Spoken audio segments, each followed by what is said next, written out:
Oke, kali ini kita akan membahas Mazda CX-7 2008. Berulang kali kita mendapat kasus yang sama di mobil CX-7. Itu berada di level elektronik automatic temperature control.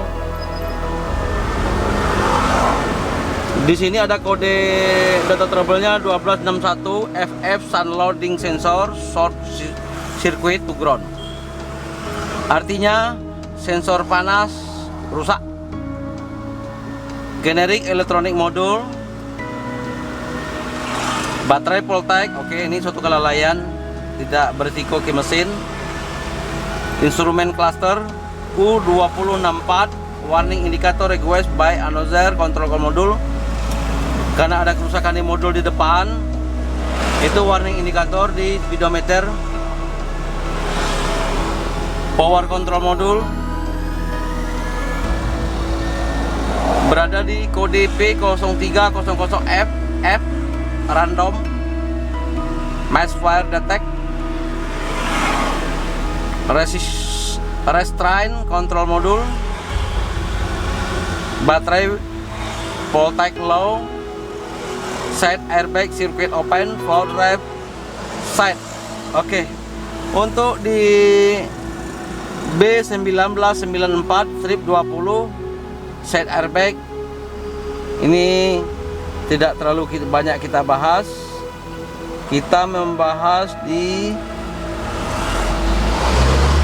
bagian sensor panas. Untuk di sistem di mobil CX-7, kita sudah membahas tentang kelistrikan yang ada di mobil. Untuk pengguna berikutnya, kita bukan memvonis, istilahnya bukan merusak dari kinerja mobil CX-7, tidak. Untuk mobil CX-7, untuk rancangan cukup bagus, suspensinya bagus, akselerasinya bagus, performanya oke. Jadi untuk fitur-fitur lebih bagus, lebih mewah. Hanya kelemahan satu, untuk Asia kita suhu panas. Yang kedua, untuk bobot mesin yang ditanam di dalam terlalu besar. Kemudian ruang antara mesin dengan ultra fan.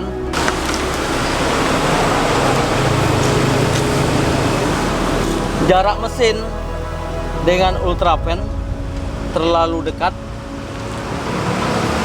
Kemudian posisi mesin di sini untuk ruang pernapasan udara yang untuk pendingin mesin, itu ruang geraknya sempit. Kemudian di Asia kita dengan cuaca panas, kita berulang kali dapat CX-7 problem selalu di sun load sensor sama modul kipas. Ini ada modul kipas yang berada di bawah. Untuk CX-7 rata-rata pakai modul kipas. Ini modul kipas untuk mesin. Yang sebelah sini modul kipas untuk AC. Ketutup sama tutup intake. Posisi berada pas bersamaan dengan bentuk yang sama.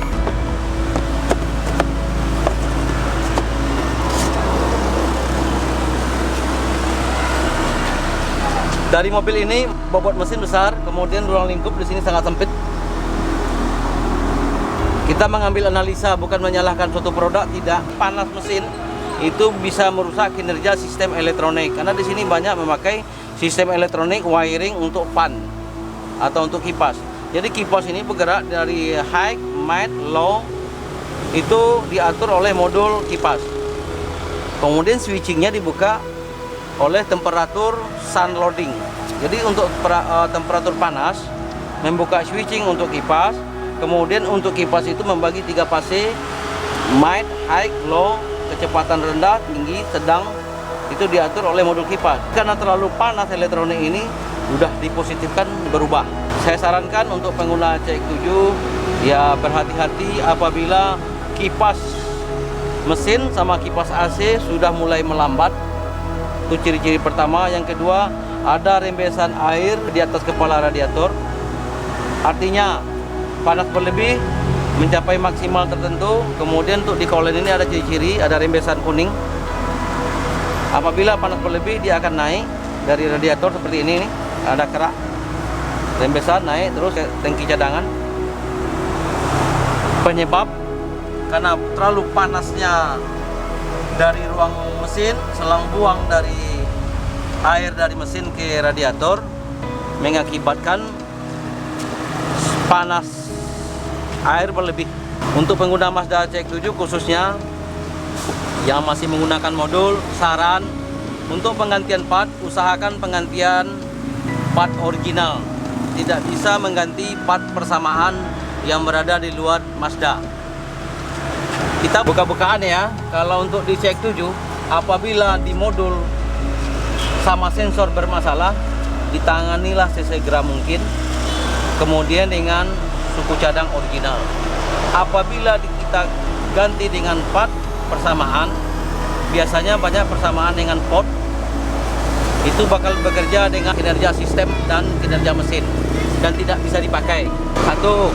Berikutnya, apabila terjadi rembesan, untuk melakukan jarak tempuh jarak jauh untuk sementara waktu dikurang-kurangin dahulu sebelum ultrafannya bekerja dengan normal. Kursi pesakitan mobil CX-7 hanya awal mula dari ultrafan sama extra fan yang ada di depan. Mesin itu bakal dingin karena pendingin. Sekarang pendingin untuk kipas sama siklus air yang bolak-balik dari mesin ke radiator berkurang, otomatis panas mesin berlebihan. Apabila panas mesin berlebihan, sensor-sensor yang berhubungan dengan panas dipositifkan rusak. Untuk membahas lebih lanjut untuk penyelesaian dari konsumen atau pemilik mobil ini, lakukanlah penggantian modul terlebih dahulu sama sensor panas sebelum melakukan pekerjaan yang lain. Karena begini, di Mazda apabila sensor panas bermasalah, kinerja mesin terganggu. Kalau kita ambil dari akal sehat, secara umum tidak ada hubungan. Kalau sensor panas, biasanya kalau di mobil depan kipas mati, bisa kita rombak pakai relay, bisa dengan kecepatan tinggi. Namun untuk di Mazda CX-7 tidak bisa. Mereka ini harus menanamkan sistem part original, baru kinerja mesin maksimal. Jadi saya sarankan untuk teknisi-teknisi, saudara-saudara saya yang mengenali mobil CX-7, berhati-hati apabila dapat masalah kayak gas berat, tenaga nggak ada, kemudian mati mendadak, susah hidup, susah di starter. Kalau udah panas mengulah atau dingin, waktu dingin dia ngulah. Sebaliknya, lakukanlah scanner terlebih dahulu, ambil datanya sebelum memvonis untuk melakukan tune up atau yang lain-lain. Kontak on, nih. Oke. Start. Oke bang, di sini ada check engine ini muncul.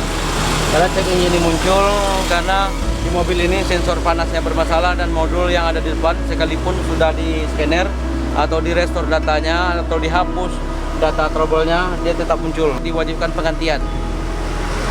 Utamanya penggantian untuk sensor panas sama modul kipas yang ada di depan. Kemudian berikutnya, apabila modul kipas itu diganti, tidak ada respon, kipas itu kalau lemah wajib diperbaiki atau penggantian. Sebelum-sebelumnya kita melakukan penggantian di kipas, modul sama sensor panas. Karena putaran kipas tidak boleh pelan karena beban mesin terlalu berat. Karena ini kita sudah lakukan scanner, kita hapus data, tetap lampu check engine muncul. Jadi sekarang mobil ini otomatis untuk tarian pasti berat. Tenaga hilang, akselerasinya pasti hilang. Oke, sekian dulu video singkat ini, semoga bermanfaat. Salam otomotif. Terima kasih sobat, semoga tutorial ini bermanfaat untuk pemula. Silakan subscribe, like, and share video ini. Salam otomotif.